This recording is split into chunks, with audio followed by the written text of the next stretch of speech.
Also new tonight here in The Current, we have some local sports to talk about. For the past decade, there's been a club lacrosse program here in the Quad Cities. But last year, a group of parents, coaches, and players decided to break off and form their own girls lacrosse squad. Now they're in their first full season as the new Quad City Sparks team, and we are so excited to have Coach Judy Blackman and athlete Haley Hicks joining us right now. Thank you both so much for being here with us today. Thank you. Thank you. All right, Haley, I want to start with you. The season is winding down. You got a few more things to get to, and we'll talk about that in a second. But what position do you play, and how has the season gone? I'm a goalie for the team, and the season has gone pretty well so far.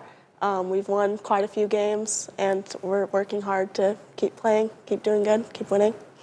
Yeah, and that drive to keep playing is really what's pushed a lot of these decisions when it comes to the Quad City Sparks. So I'm curious for both of you, why did you guys want to take this leap of faith and form a new squad? So I think our big thing for us was splitting off and focusing on the girls and making sure that the girls side of the sport continues to grow and that we focus on starting at a young age and growing the program all the way through high school level so that they can hopefully play someday in college. Speaking of college, though, Haley, are you going to be playing in college? Because I hear you're a senior. Yes, I'm playing at Cornell College in Mount Vernon, Iowa. Yeah. Why do you love the sport so much? Just because it's, all the girls I play with now, I've played with since I was like in 4th grade. And it's just like a big family. We get really close, and it's just a fun way to stay active and keep, yeah. Yeah. I got to ask too, were you always goalie, or how did you find your way into that position? I started my first year, I played attack, and then the girl that was playing goalie for our team moved away. And so I was like, well, I don't have to run, so I guess I'll do it. I love it.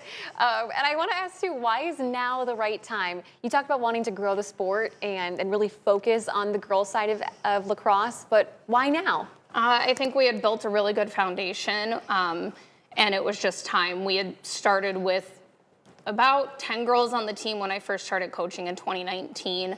And now we're looking at about 25, and it was just time to continue to grow that and hopefully continue to grow the sport in the area and the region.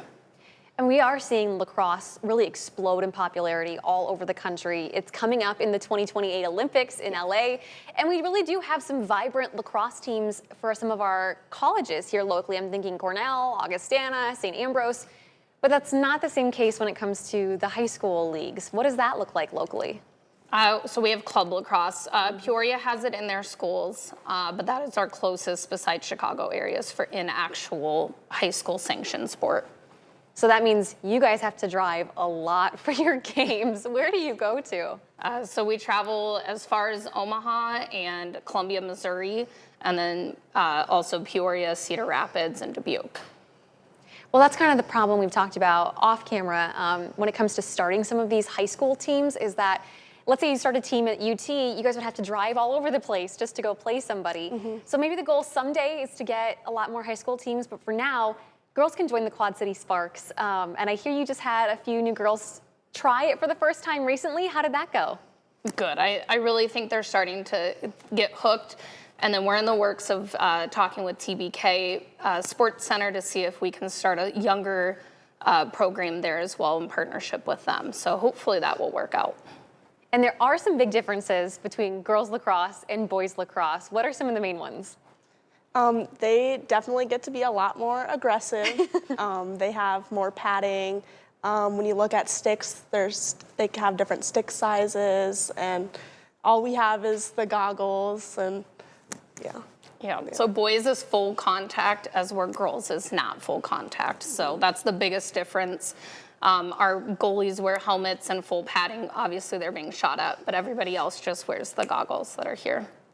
Okay, but both sides, a lot of running that you got to do on that field. Yes. And like we said, you guys have to travel all over the place. How have you seen interest around the Sparks grow this year? Being your first full year together, are you seeing people kind of be like, oh, what's going on over there? Yeah, I think that separating it gave parents a better understanding that there is a girls' side to it, and that there's opportunities for their children to play at any level as a girl. So. Well, speaking of opportunities, I hear state is coming up. First weekend in June, is that right? Yes. Okay, how you guys feeling about state? Pretty good. We've had a couple losses, but overall we've had a very strong season. So I think we'll be good going into that. So proud of the girls for the whole season, and we'll see if we can finish strong for our big senior class this year. And if someone's watching and they think, hey, my daughter or my niece or my grandchild might be a perfect fit for lacrosse, how can someone go about joining the team? We have our Facebook page, and that's how we get most of our information out there. And we're constantly sharing. They can also always show up to a practice, and we're more than welcome to have them there and try it out before they decide if they want to take the next step with us. All right, so then before I let you guys go, Haley, what advice do you have to younger lacrosse players out there? I definitely would say just keep trying it. Like from me starting at a young age, like some of these girls are my best friends and I've grown up with them. So it's definitely where you meet like lifelong friends, you stay active and just keep doing it. And is your sister also on the team? Yeah, I have a twin sister and she plays on the team as well. Both you guys equally skilled? I mean, yeah, we both, she's played for a year less than me, but yeah. One of our meteorologists is a twin, and he's always comparing the two and how they do. But you guys are just beasts on the field. Thank you both so much for your time coming in today. We can't wait to see how you guys do at state. Thank you so much for having us. Thank you. And for you guys at home, if you want to share this story or if you want to get in contact with the Quad City Sparks, you can find our online version up at WQAD.com underneath the As Seen on TV tab.